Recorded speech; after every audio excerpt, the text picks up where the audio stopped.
நாம சாப்பிடுறது உயிர் வாழ்வதற்காக. இல்ல சார். என்னடா காளிதாசா? நம்ம சாப்பிடுறதுக்காக தானே உயிர் வாழ்றோம்.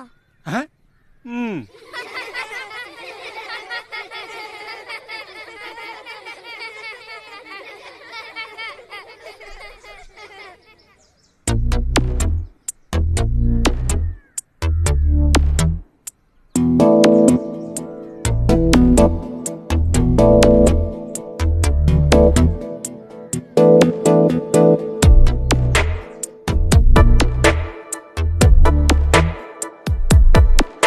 இந்த போறப்பு தான் நல்லா ருசிச்சு சாப்பிட கிடைச்சது.